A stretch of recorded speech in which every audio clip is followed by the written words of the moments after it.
There's nothing holding me back to tear up my reputation. Anyway, there we are. You get the idea. I do that one, so I know that one. We've got exclusive interviews and footage from the recording sessions of the incredible lineup of stars in Sing 2. We're talking some serious music and acting legends. How many #1 hits do we got? Let's dive in.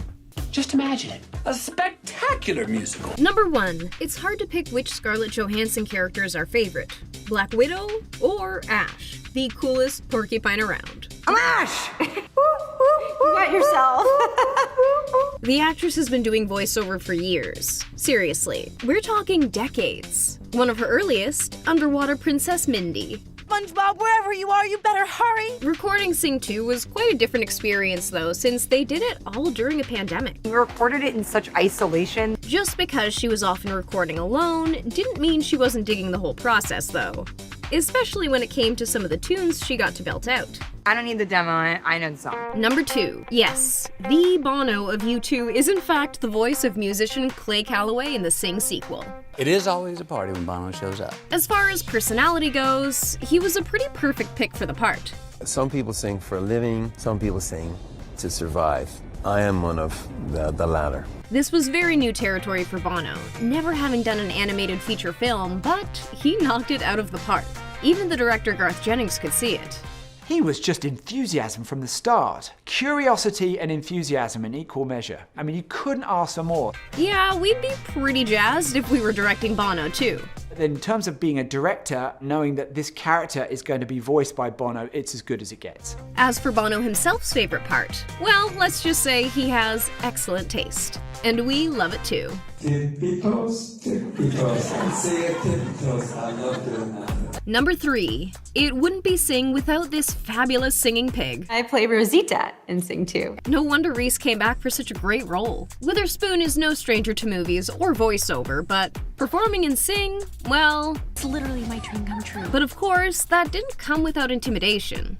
I had to sing Prince, Ariana Grande, U2.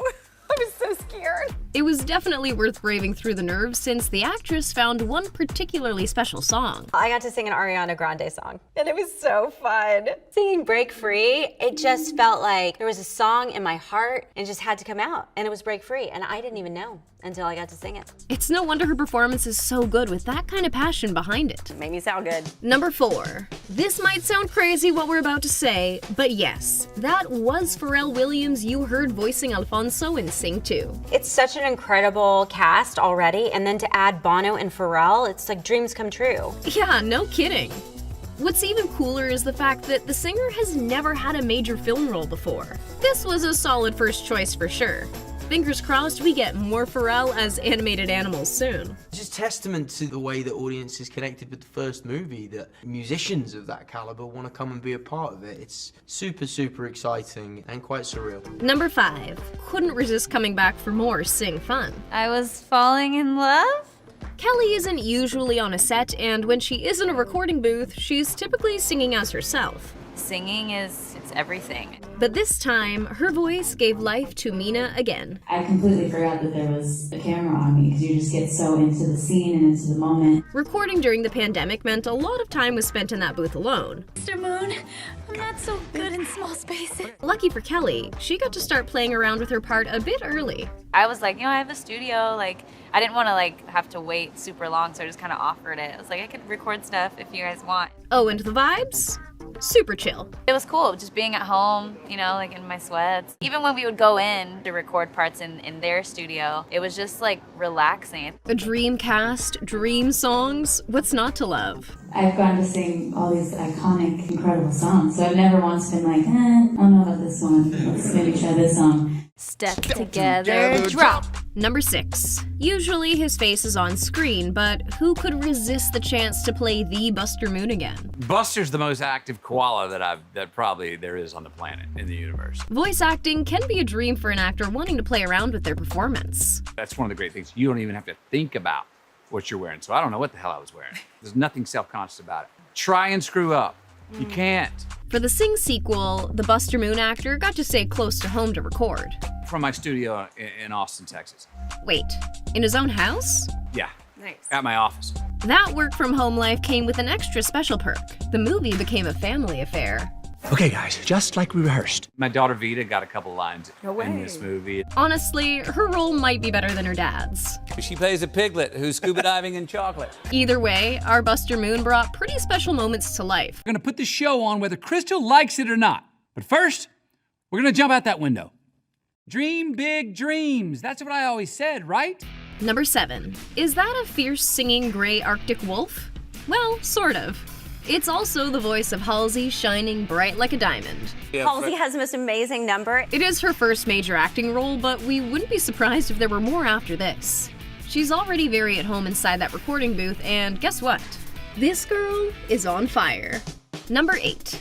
Who's that impeccably dressed wolf? Introducing Mr. Crystal, aka Bobby Cannavale. The actor has spent plenty of time in front of the cameras and even in the recording booth for the animated series Big Mouth. But joining the Sing Squad?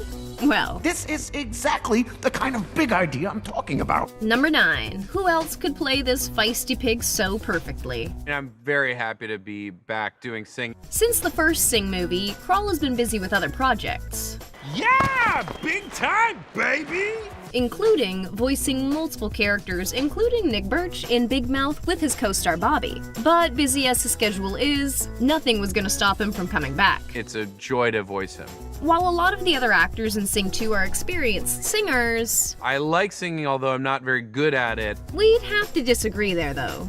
We dig Gunter singing all the way. I leave my singing to the professional singing, which is probably the wrong way to do it, but it's how it's unfolded. Nah, we think Gunter said it best. I think we pretty much nailed it. Got the robot activating piggy power. Beep, beep, boop, boop. Number 10. The gorilla with the voice of a god. If you could just give me some dance lessons, you would literally be saving my life. We've got Taron Egerton coming in hot as the fabulous Johnny. Come with me to rehearsal, see for yourself. Whoa. Egerton has an impressive resume, including the movie musical Rocket Man, where we got a taste of the voice we'd hear sounding just as sweet, except coming from an animated gorilla. To re-enter this world and revisit such a lovely character, is a dream come true. Working with director Garth Jennings was a solid part of what made the experience so special. You walk into one of those recording sessions, it begins with Garth explaining everything he's been up to since the last time I was there, and then contextualizing whatever bit of the story we're dealing with. Another vital part of this all-star team. Number 11. Has there ever been a more fabulous yak? I'm gonna win a ton of awards for this. We think not. Fingers crossed. Andre brings comedy gold to Sing 2. Unsurprising since he spends so much time recording voices for animated series like Disenchantment and Archer. He's new to the Sing crew, but he definitely left his mark. Number 12. Last, but certainly not least, writer, director, and actor in Sing 2, the one and only Garth Jennings. I feel like he loves to act out the characters for you. It's his movie and he can do what he wants to. And who wouldn't want to jump at the chance to portray this fiery iguana? I love Miss Crawley. Jennings was extremely busy on this project and the first Sing movie, which happened to be the very first time he directed a live-action animated film. But jumping into the booth? Well, it just made the experience that much better. She is sort of ridiculous and delightful in equal measure and just so much fun to play. It is such a joy to just stand behind a microphone and try and be Miss Crawley. Make her really proud. It's time to meet the Madrigal family, and more. Many of the performers dove into acting for the very first time with this movie, and tons of them recorded in isolation from all over the world. We're checking out 12 of the performers behind the voices of Encanto, one of the amazing Madrigals. I'm the voice of Mirabelle from Walt Disney Animation Studios' Encanto. Stephanie Beatrice blows her performance out of the water, doing her Colombian father proud. I'm part of the amazing Madrigals. The actress has been on a roll, from playing Rosa Diaz in Brooklyn Nine-Nine to countless other projects she's been taking on, including plenty of time in the booth recording voices for Bob's Burgers. She did have her fair share of flubs in the booth for this one, though. Let's do it again, please, thank you. A lifelong lover of Disney, taking on this role was a literal dream come true. I will save the miracle. Now she can help inspire other people to believe that anything is possible. I'm sure there's behind the scenes footage to show how much fun I was having. Stephanie, yes! Even though they worked together from a distance, Stephanie's performance still got Lin-Manuel Miranda right in the feels. I don't know, I hope I did it justice. Oh, no worries about that. Anyone that sees the movie knows that she absolutely did. I found his last vision. The family's in trouble. The magic is dying. The house is breaking. Luisa's gift is fading, and I think it's all because of me. Make way, Abuela is coming through. Disney is an American company, but that didn't mean Maria Cecilia Botero had to leave Colombia to do one of their movies.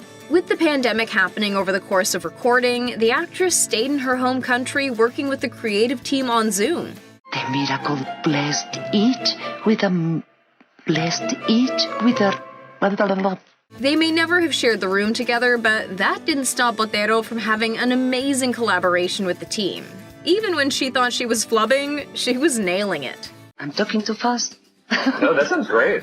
We know we don't talk about Bruno, but we gotta talk about Bruno. John Leguizamo is one of the busiest actors around, but a packed schedule wasn't gonna stop him from making room for Encanto. After all, I made the sparkle. his charm is like no other. The performance that comes through his character on screen really makes an impact, and from the looks of the booth footage, he didn't hold back a thing. To make the candle bright, you have to embrace it. Embrace and embrace and embrace. Any chance of some Bruno shorts coming at us in the future, Disney? Hey, if you save the Encanto, come visit. Need a sweet voice? Encanto has you covered. Valderrama is no stranger to voiceover or to Disney. He played Gaxton in Onward and is the Manny of Handy Manny. You must be very excited. He also happens to have been the face behind Fez in That 70s Show. This role meant the world to him, especially because his own mother is Colombian. This part was all heart. She's right, amor. On screen or behind the mic, this actress works it. From Jane the Virgin to countless Spanish television shows and movies, the Colombian actress has made waves in the industry and really made her mark in the Disney world as Julieta. What I think is that today was very hard for you. Celebrating the premiere was super special since she was one of the many actors who recorded from their homes, never actually meeting everyone in person. So happy because it's the first time that we meet. We didn't really get to know each other. Number 6. She goes by Dolores in Encanto, but she's also known as the reggaeton princess. Mira ver, she didn't get one. While she's a successful singer, this is her first time diving into the acting business. I just felt like a tiger, like I seized the moment. Luckily, it happened because when she first sent in her audition tape, it went straight to spam. The next morning, we hadn't heard back, and I was like, okay, maybe we should write something. And then everything was sorted, but then tragedy struck when Arasa found herself unable to move, struggling with some side effects from having COVID-19. But then she got word that Disney wanted her to play Dolores. And the day she finally got to get to work, well, there was no holding back. I was like, all right, like, give it to me. And then I just let it rip in one take, and he was like, we're done. And I was like, yes. We have a feeling this won't be her last voiceover role. That's like the cherry on top of a dream. Hair tossed, check her nails, Isabella's ready. From Jane the Virgin to Orange is the New Black, Guerrero never fails to show just how wide her range is. She was embodying every single part of Isabella while recording her dialogue in the booth. When she got her chance to sing, well, she was just a little excited about it. Been like waking up with the song and going to sleep with it.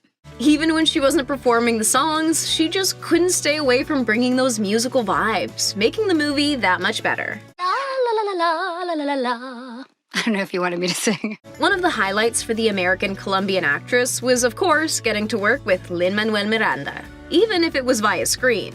Always make those questions into questions. They didn't need to be together to bring the magic. I just made something unexpected. Number 8. She's feisty and she's fierce. She's Luisa with the super strength. Encanto marked the Cuban-American actress's very first voiceover role. While she recorded the whole thing remotely during the pandemic, she did get to spend some time in person with the creative team off the bat. But I actually had the incredible opportunity to audition in person in LA right before the pandemic hit, which was pretty wild. Her performance made Luisa a total standout in the movie, especially that glorious song of hers. Here's hoping we'll be hearing a lot more about this fab actress soon. Sweet! Thank y'all, that was fun! If you've ever been to Colombia, you've probably heard about this guy. Not just Felix of the Madrigals, but Moro Castillo as well, since he's an extremely successful and popular singer, and actor, and trombonist. Talk about being multi-talented. He brought all the good vibes to the booth. Casita! Casita! Casita! It was a celebration during the making and the launch, especially after spending a very long time recording everything to get it just right. We are working for like a year, maybe a year. Make way, we've got a star coming through. Young as he may look, Juan Castano has already been working for over a decade, making a name for himself on screen in hit shows like Tales of the City and What If. He really made his first voiceover role count in Encanto, stealing every scene he's in and, very obviously, having a blast in that booth. Last gift ceremony was a bummer. What fun is bringing the 60th animated Disney movie to life without some joking around and laughter? Hey, foul play, Casita. Yellow card, Casita, yellow card. Need a charmer? Look no further. Maluma shot to fame as a singer with that oh-so-sweet voice of his, and the way he feels about the music of his country? Well, it just makes us adore him even more. Colombian music is special because we do it with our heart, you know, we do it with love. Considering how much fun he had and how much magic he brings to the movie, we wouldn't be surprised if he voices some more characters soon. Hey, hey, hey, hey, hey. She's a legend, no big deal. Rose Portillo has been acting since the 1970s. Starring in countless TV shows and films over the years, she gained a whole new group of fans from her performance as Senora Guzman. There weren't problems with the Madrigal magic. Can you still hear him? No! Just you! Which Luca actor recorded most of the film from their mom's closet? We see the final product, but behind the scenes, recording remotely during a pandemic looks very, very different than normal. This was actually the first time some of these actors had ever done voice work. Today, we're checking out the performers behind the voices that brought us Disney Pixar's Luca. I know your problem. You got a Bruno in your head. A Bruno. Jacob Tremblay is only 14 years old, but already a total pro in the film world. He's done roles in live-action movies like Room and Wonder. However, voice work is a very different experience and discipline. For Tremblay, it wasn't too much of an issue anyway, since he has years of experience doing it. He's been the voice of Pete for the past few years in Pete and the Cat, and of course, he will also be voicing Flounder in the upcoming live-action remake of The Little Mermaid. His animated voice really brings this hilarious moment to life. Silencio, Bruno! Silencio, Bruno! Silencio, Bruno! Silencio, Bruno! Seeing Emma Berman performing behind the scenes makes it so hard to believe that she's still pretty new to the business. This is actually her first major project. Are you in town for the race? The Portoroso Cup? While the trio may just be meeting, it feels like they're already at the beginning of a great adventure and friendship together. Emma Berman's sweetness comes through on the screen and behind the scenes, which is extra impressive considering she's not acting opposite anyone. Jack Dylan Grazer has done plenty of movies and TV shows already. I've been doing this forever. But it's still early days for Grazer when it comes to voiceover performance. It's been so much fun. It really has. So for him, it was a big adjustment since he couldn't actually look at the people he was acting opposite. However, he really got into it and, as we can see, was definitely able to get his point across. Luca, it's simple. Just don't listen to stupid Bruno! This pep talk works. Fortunately, it wasn't as drastic for Tremblay himself as it happened behind the scenes. But he managed to portray the panic extremely well. He's dead! I killed him! The worry that he'd lost his best friend comes through perfectly in his voice here. This kind of acting should be helpful when he's taking on Flounder, who goes through plenty of panic of his own. Alberto communicating the fact that he's a sea monster could definitely be tricky, but somehow newcomer Grazer does a spot-on job. It's fine, I'm not human. What's even more impressive about this performance is that it was done out of his mom's closet. Very, very, very far from this quaint Italian town. However, Grazer had actually just been in Italy only 2 months before he discovered he'd gotten the part, filming another project. So luckily, everything in his life felt pretty in sync and he could feel those Italian vibes. Wait. It's called Phantom Tail. You'll get used to it. Watching Berman behind the scenes is so exciting because she's so animated while she's performing. We can see how it emanates what her character does on screen perfectly. Julia is an optimistic girl, but even she has her doubts about the abilities of these sea monsters, and understandably so. You can't swim. You can barely ride a bike. Except un desastro. We wouldn't be a fan of disastros either. How Alberto learned to walk so well, we're not entirely sure, but he seems pretty well versed when it comes to it. Luca does have a great and enthusiastic teacher, even though his instructions might not be the most helpful sometimes. Walking is just like swimming, but with no fins or tail, and also there's no water. The chemistry between Alberto and Luca is really special, which is extra impressive since the actors haven't actually met in person. That's right, they developed this beautiful on-screen friendship and all without ever actually speaking face-to-face. It was like, oh, wow. Emma Berman makes for a very good trainer, maybe even better than Alberto. There was no hesitancy in getting them into shape. The boys are definitely being well prepared by her as she's clearly thought of everything. Can you dodge obstacles? What if an old lady crosses your path? We would just love to see Berman and her co-stars performing this scene live as well. Learning how to ride a bike is a pretty amazing feeling for anyone, but especially for a sea monster who, let's remember, also just learned how to walk. Tremblay's enthusiasm radiates behind the scenes. Julia said, look up, and then all of a sudden, I was riding it. We can see that he and Luca are very similarly animated in their performance. The town will cheer our names. Hercules' life will be ruined. Once Julia has her mind set on something, there is no turning back. We can feel just how excited not only Julia is, but Berman, the actress herself. It was definitely really, really good. The enthusiasm about working with her new friends and feeling re-inspired really comes through in this scene. They definitely sound like winners. That's why we gotta win. One of the sweetest moments in the whole movie is definitely when Luca describes the dreams of his adventures with Alberto around the world.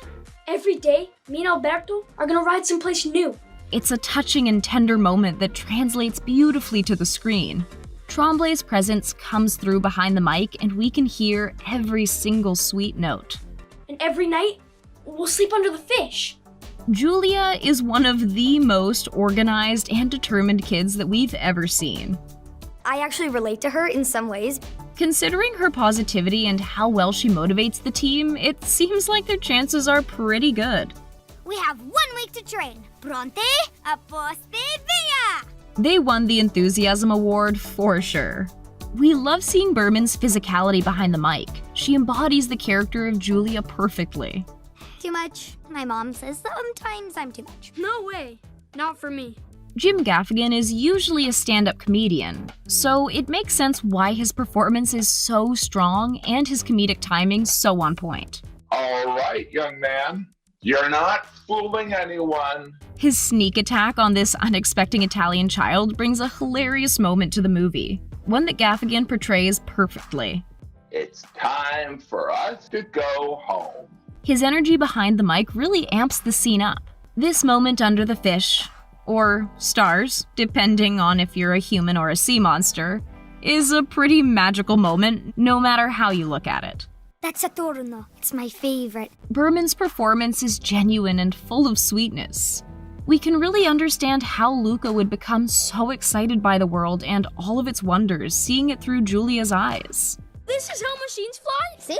And they're big towns called cities. So cool, right? When she's on land, Luca's mom Daniela does not hold back. Even her husband Lorenzo is a bit nervous by her boldness. Honey, Gaffigan's hesitant performance is very obvious behind the mic as well. Honey, no, I don't.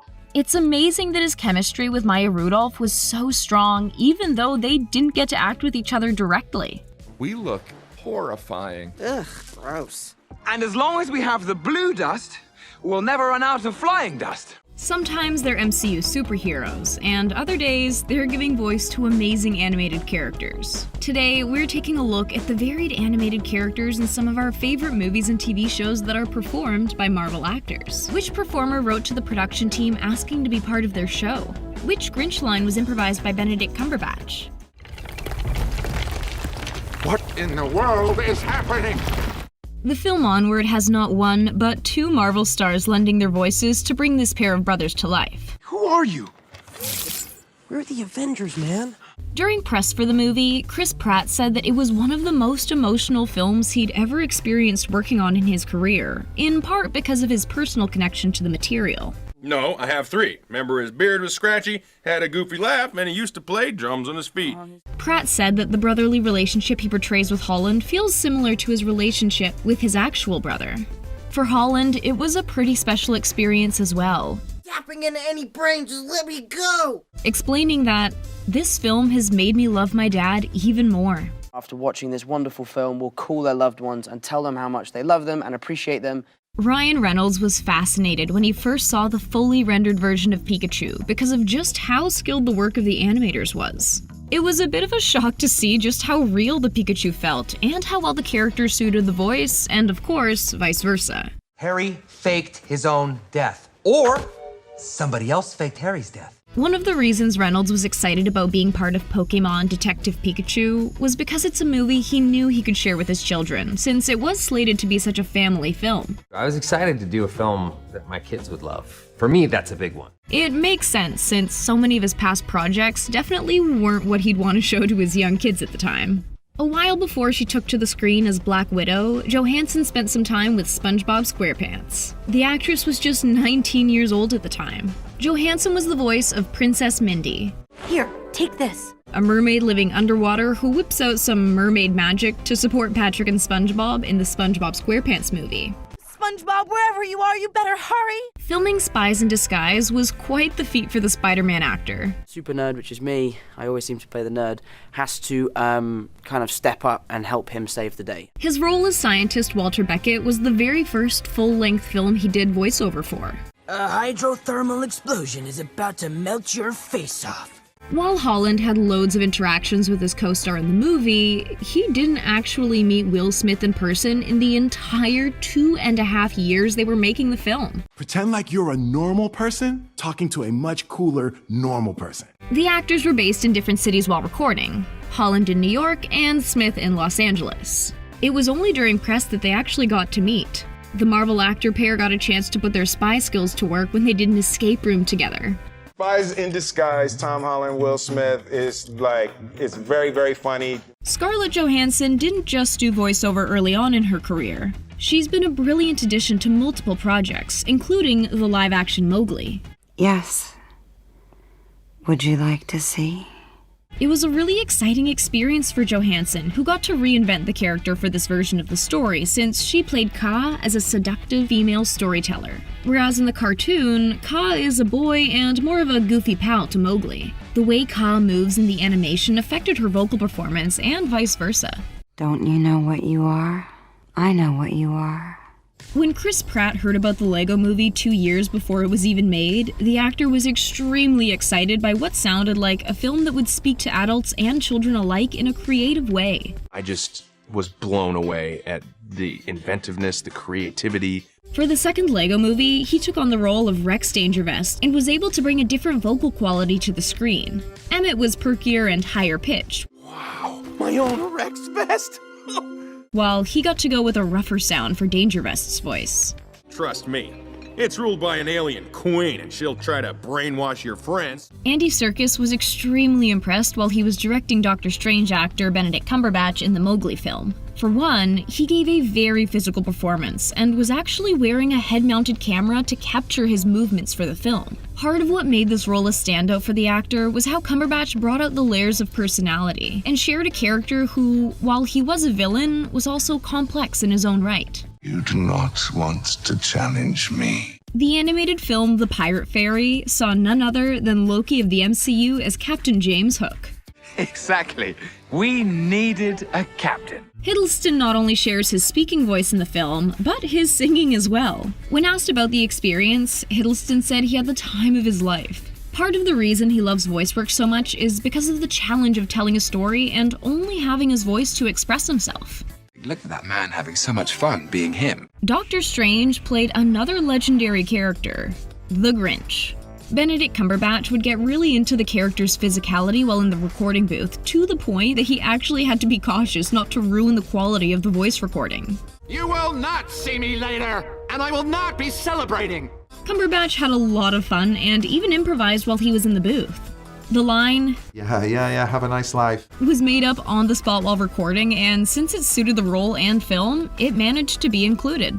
Tessa Thompson, aka Valkyrie, had a strong connection to the live-action film Lady and the Tramp. I think you can be on your way now. Thanks for your help. In a press interview, she said it was one of the greatest love stories ever told. The classic spaghetti kiss scene was actually the first time that she thought about romance when she was young. The actress has another personal connection to the role as well. She is the proud owner of a rescue pup. The actress credited her dog counterpart as an excellent performer and expressed the joy that came with giving a voice to a real animal she got to interact with. Look, I have been on the street, maybe for not as long as you, but I have done it. When we think of Black Widow, we don't usually think of music, but Scarlett Johansson actually had a fairly solid music career in the 2000s, releasing multiple albums and EPs as well as being part of a girl group. The actress got to show off her voice when she played Ash and sang Set It All Free in the film Sing. When asked about working on recording the film, Johansson said the experience was so fun and free. Who could ask for anything better than that? You guys okay? Did Frozone's voice sound familiar to you? Hey. That isn't gonna hold them long. Samuel L. Jackson did the voice for the animated character in both The Incredibles and The Incredibles 2. That is freaky. When it came to making the second film, Jackson said it was a relief because so many fans had been inquiring after the first one came out. Iron Man himself made a cameo in Family Guy, only not as the Avenger, but instead as Lois's long-lost brother who was once locked away in an insane asylum. He's feeding. He killed twice and he's gonna do it again. Robert Downey Jr. was the one who made the first move since he was a big fan of the show and had wanted to be part of it for quite a while. He asked to be part of the show somehow, and when the time was right, the Marvel actor made one guest appearance as Patrick Peterschmidt. The Ant-Man actor was the very first person who brought to life the fiancé to Susan, Derek Deedle, in Monsters vs. Aliens. Oh, Susan, you're like really glowing. You're green. When the TV series short came around, actor Nolan North took over the role. For both the first and second LEGO movies, none other than the MCU's Maria Hill, aka Kobe Smulders, was the voice of LEGO Wonder Woman. He's off having a separate standalone adventure. The actress said it was really fun because she felt like she was part of a mini Avengers in the LEGO world. And I think you two are better together than you are apart. Well, I work alone. Or at least not with him. Let's just say he's the boss. I'm the boss. When The Boss Baby hit theaters back in the spring of 2017, it was a huge hit with audiences. 4 years later, fans are able to reconnect with Ted and Tim Templeton. He's not a baby anymore. We have adult Ted. The film's voice cast is stacked with A-list stars and even some rising ones. Good. Today, we're learning about the behind the scenes of what went into recording The Boss Baby Family Business. You're a baby. I repeat, you're a baby.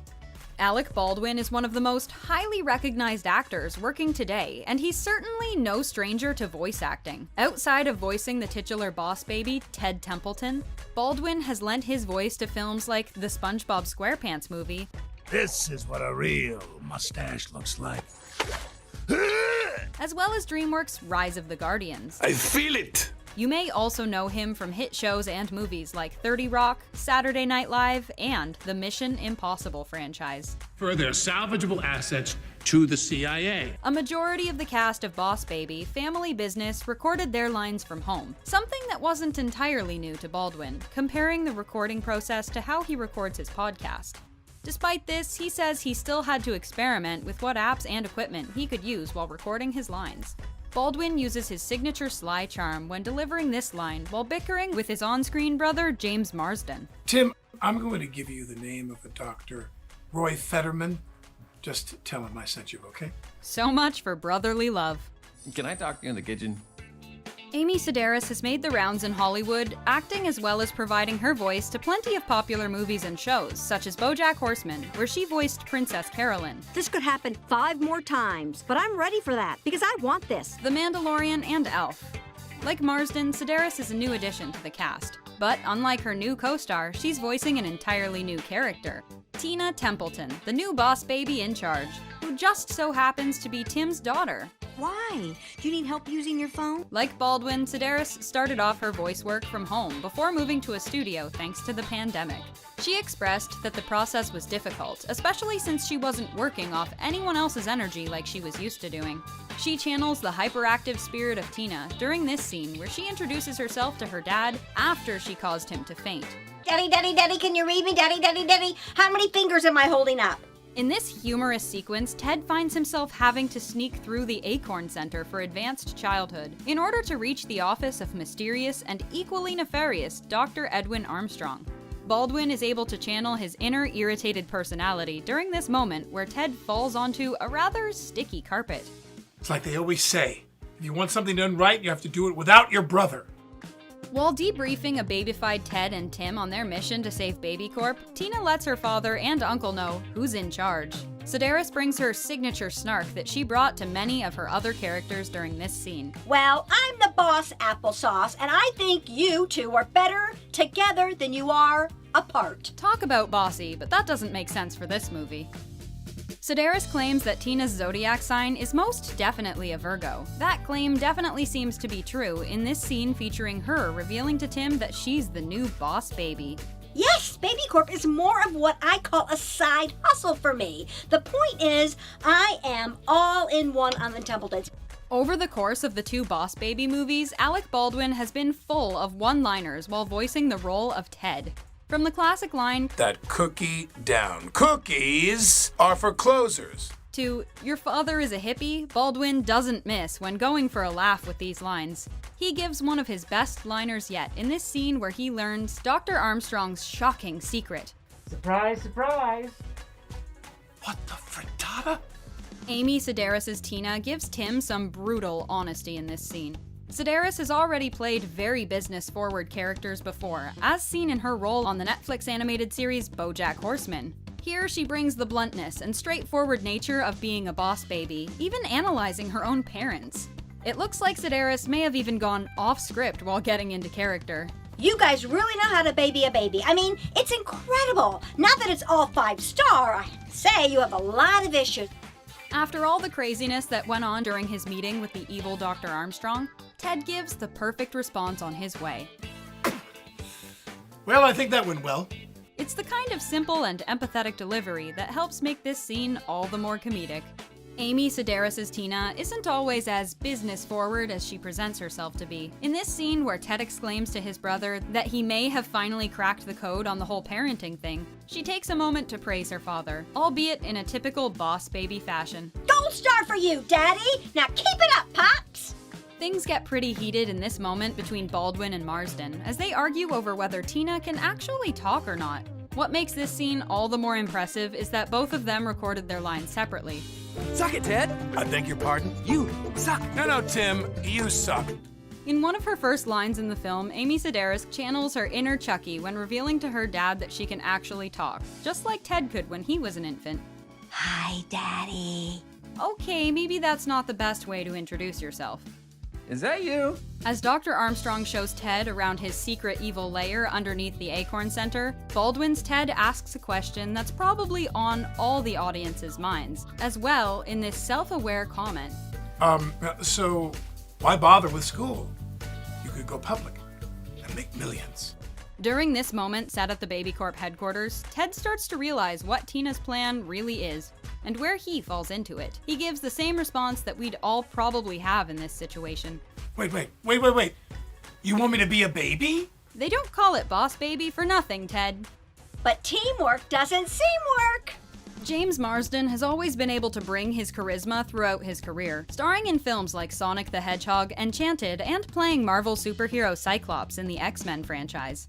Like Baldwin, Boss Baby Family Business isn't Marsden's first voice acting role, but he is a new addition to the cast. Regardless, Marsden is still able to show some fatherly warmth when delivering the lines opposite his boss baby daughter, voiced by Amy Sedaris. What is it this time? Kittens? No, this time it's even worse. Worse than kittens. While he may not have had the other actors to riff off, James Marsden seemed to still be having a great time recording his lines. While recording this fast-paced action scene where Tim and Ted use a rambunctious pony to get to the Acorn Center, Marsden was clearly showing off a lot of energy. Go left! Go left! I'm gonna go where navigation said. Turn left. Thank you, navigation.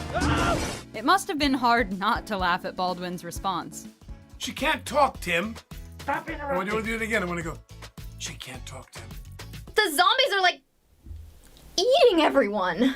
Who doesn't love a good spooky animated film? Yes. Whether it be centering around a family that's creepy and kooky, a hotel for monsters run by Dracula and his daughter, or a young boy who is transported to the land of the remembered. Some of your favorite actors and actresses have lended their voices to these popular, spine-tingling animated flicks. This is gonna be harder than I thought. The Hotel Transylvania movies boast quite the impressive ensemble of actors, but Mavis, voiced by Selena Gomez, has always stood out as a fan favorite. It may surprise you that Gomez almost did not even voice Mavis, and that Miley Cyrus was initially cast before her. Gomez has expressed just how much fun she has being a part of the monster-filled franchise. Wow, I can't believe I'm actually here. Adam Sandler is one of the most popular comedic actors in the world, headlining comedy movies such as Happy Gilmore, Murder Mystery, and Grown Ups, as well as many others, though his most popular franchise is perhaps Hotel Transylvania. Welcome to Hotel Transylvania. Adam Sandler voiced the comical spin on the iconic vampire for the first 3 films, alongside a cast of several of his frequent collaborators. Director of the films revealed that Sandler signed on to play Dracula for his daughters, as he wanted to be part of a movie they could watch and enjoy as a family. No, I didn't mean to startle you, my little baby. Dakota Fanning had been making waves even before she was cast as the title character in Laika's stop-motion adaptation of Neil Gaiman's Coraline. Fanning, at the time, had already starred in adaptations of other popular books for young readers, such as Charlotte's Web and The Cat in the Hat. Fanning was originally planning to star as Coraline in a live-action film, but director Henry Selick ultimately changed his mind and went the animated route. While recording her lines, Fanning even had to record grunting and falling sounds for her character, along with the dialogue. Coraline Jones. Laika's 2012 stop-motion movie film Paranorman has quite the cast of quirky yet lovable characters, including Pitch Perfect star Anna Kendrick, who voices Courtney, the older sister of the title character. Paranorman was Kendrick's first animated film, as it debuted 4 years before the release of Trolls, where she voiced the lovable Poppy. In Paranorman, Kendrick was able to channel her inner teenage girl, from crushing on boys, talking on the phone, and being annoyed by her little brother. The film's director, Chris Butler and Sam Fell, even encouraged Kendrick to do a surprising amount of improv and ad-libbing.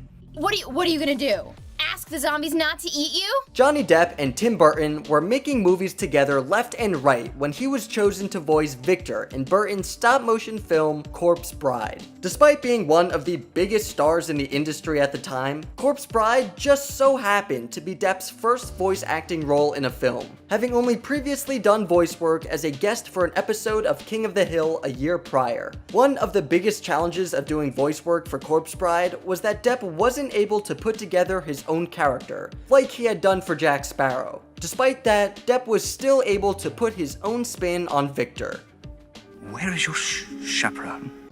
Pixar's Oscar-winning Coco features an all-Latino voice cast in order to stay true to the story's ties to the Mexican holiday Dia de los Muertos. Gael Garcia Bernal, known for his roles in Old and Mozart in the Jungle, jumped at the opportunity to voice Hector, as he saw that the role would give him the opportunity to be part of something that his children could watch and enjoy. Bernal had always been a fan of Pixar, and was truly drawn to the project because of the world the film builds and the cultural elements. You're always this nervous before a performance? Much of the cast of Pixar's Coco is populated by well-known Latino actors, but for Miguel, the film's protagonist, the creative team behind the film opted to go for young newcomer Anthony Gonzalez. And I was just so excited, and I just couldn't believe that I was gonna be in a Disney Pixar film. Gonzalez was extremely interested in the project, especially with the perseverance of the main character, as well as the films taking place around Dia de los Muertos, a holiday his family has celebrated since he was 6 years old. I don't know. I've never performed before. Many across the internet had always dreamed of Oscar Isaac playing Gomez Addams in an Addams Family movie. So when he was cast as the voice of the character in the 2019 animated film, it was the perfect match. Isaac knew he couldn't just use his regular voice for the role of Gomez, and that he really needed to capture the creepy and kooky spirit of the character. Now you're ready. Since Gomez hails from Eastern Europe, that meant Isaac had to put on an accent in order to accurately voice him. There's definitely something that's a little bit arch and theatrical and presentational about him. One of the most well-known spooky-themed animated franchises out there is, of course, Scooby-Doo. The team behind the 2020 animated flick Scoob brought on some A-list talent to voice the iconic characters, including Zac Efron as Fred, the head of the mystery-solving, monster-stomping Mystery Inc. One of the reasons why Efron was so attracted to Scoob was director Tony Cervone's passion for Scooby-Doo, which encouraged Efron to channel his inner Fred. The Mystery Machine needs a fresh coat of everything. Catherine O'Hara is known for her iconic roles, such as Moira in Schitt's Creek and Mrs. McAllister in Home Alone. But you may not have realized that she was also the voice of Sally in the holiday classic The Nightmare Before Christmas. O'Hara described the experience as completely different than anything she has ever done in her career. My dialogue was patchworked together too, with bits of sentences constructed into Sally speak.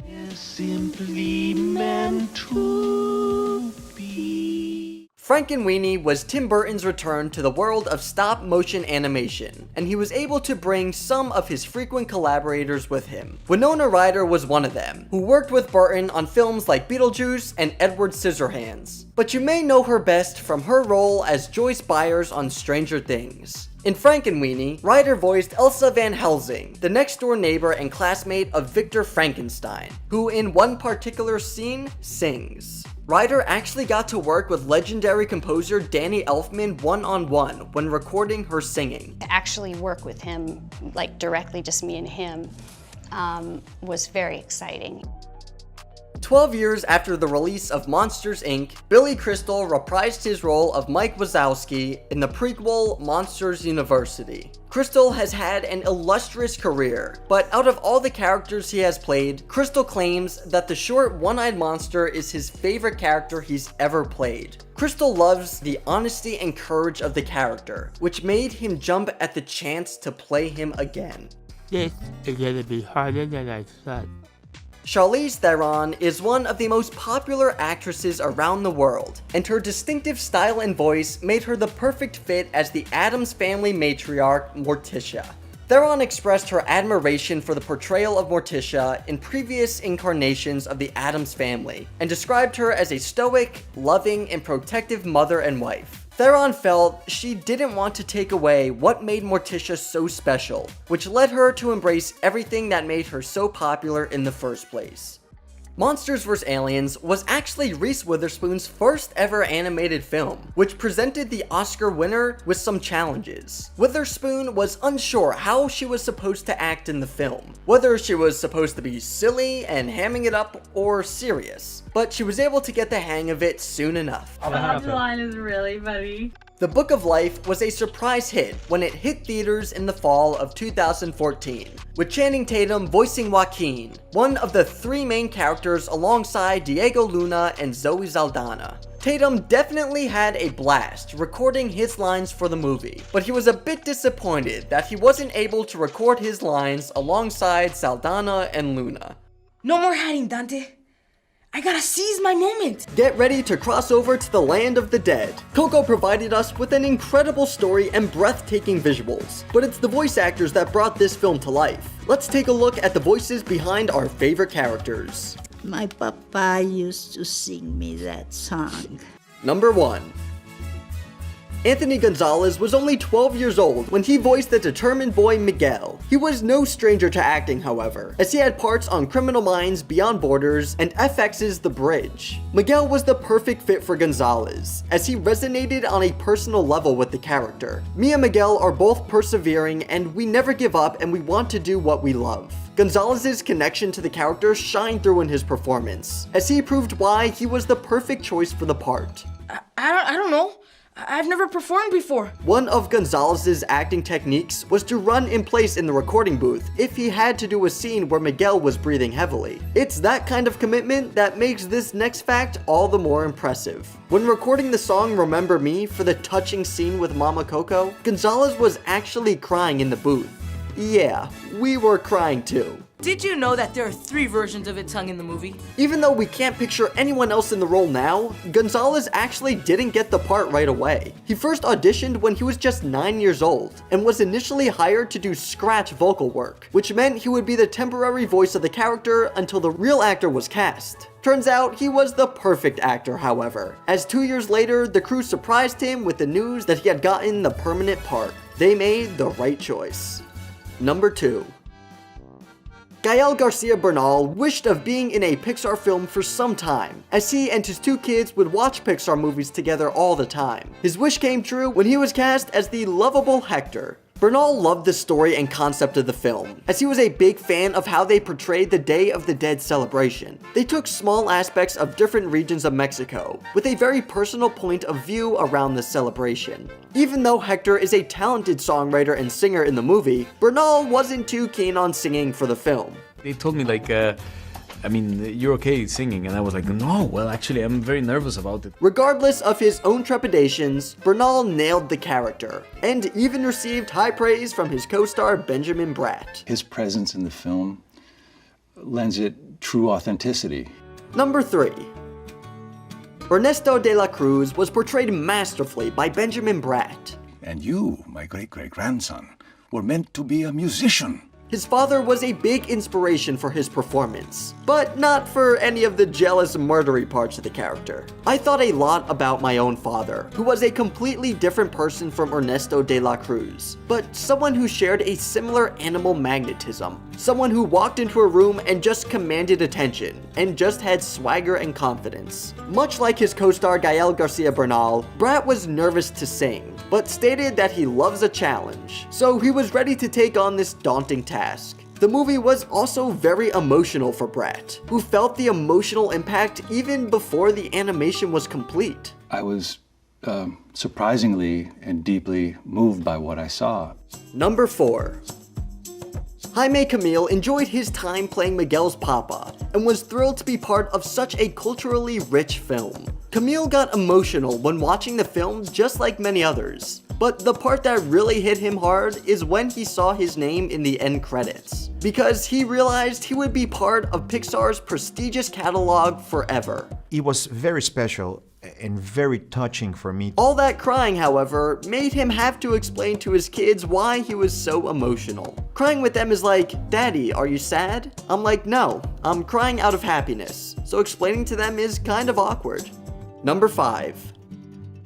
The sweet and adorable Mama Coco was voiced by the equally sweet and adorable Ana Ofelia Morgia. Papa was a musician. The Mexican actress was 83 years old at the time of recording her lines, proving that she is still a talented actress at that age. Her career leading up to Coco is a prestigious one, as she holds the record for most nominations for Best Actress for the Ariel Awards, an award that recognizes the best in Mexican cinema. She also holds the record for most wins for Best Supporting Actress for the Ariel Awards. With such an impressive career, it's no wonder she was chosen to voice Mama Coco.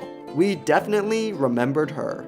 It's okay. I'm here. Who are you? Number 6. Renee Victor played Miguel's music-hating abuelita. She stated she loves doing voice work because it only focuses on the voice and not looks, which meant she could show up to the studio wearing anything she liked. A microphone doesn't care what you look like. She cited director Lee Unkrich as a big help, as he guided Victor through the voice acting process. So I related more to my mother than to both of my grandmothers. Because her mom had a strong and energetic nature, just like the character. Her grandmother's, not so much. No music! No music! No music! Number 7. Alana Ubach knew she had to bring her A-game to play Mama Imelda after she saw how detail-oriented and careful the creators were towards the film. She didn't know much about the movie when she auditioned, and initially thought the scene It says here, no one put up your photo. My family always puts my photo on your friend. was taking place at a DMV. Ubach based her performance on her aunt, and was glad she got the opportunity to bring her aunt's personality to life. I never forgot the timbre of her voice and her inflections. It meant so much to me, even though I was 3 and 4 years old. I never forgot that accent. Ubach was a huge fan of the movie's look and feel. The music, the look of it, it's just a bowl of candy. Number 8. Edward James Olmos brought great emotional depth to the character of Chicharron. Just as other cast members stated, Olmos reiterated how incredibly respectful the Pixar team was of the material, and he felt privileged and honored when they offered him the role. Olmos was never given the story or a full script, so he knew very little about the movie until he watched it 2 years later. So you can probably imagine what happened when he watched the film. Number 9.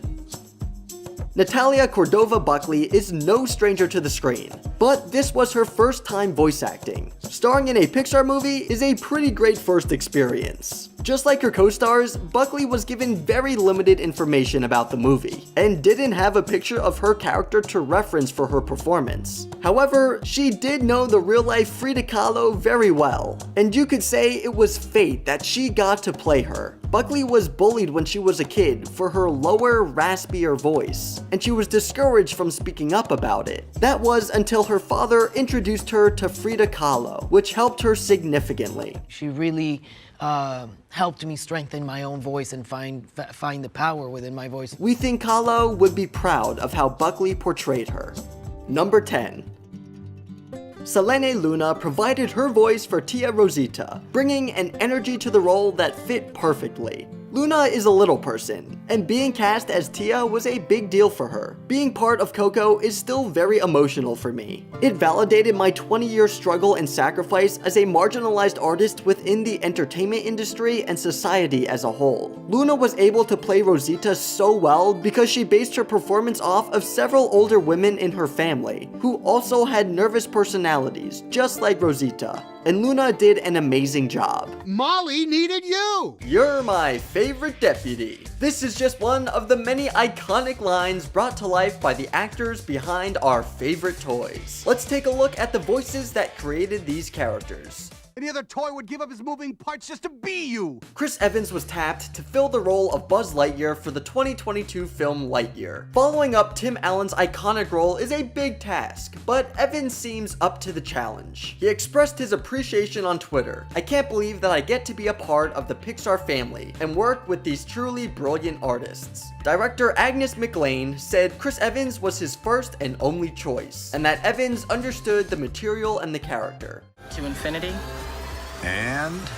There is no Toy Story character more iconic than Woody. It was Tom Hanks' first voice acting gig, who thrived in the role. We all knew Operation Playtime was a long shot. He actually recorded 2 versions of the first movie, as the creators didn't like the first script, so they rewrote it and re-recorded it again. Hanks explained that the recording sessions could be stressful on his voice and body. I have driven home after a 4 or 5 hour, sometimes 6 hour recording session, and my diaphragm it hurts. It aches. In order to record the more emotional scenes, Hanks had to either close his eyes or turn his back to the people in the room.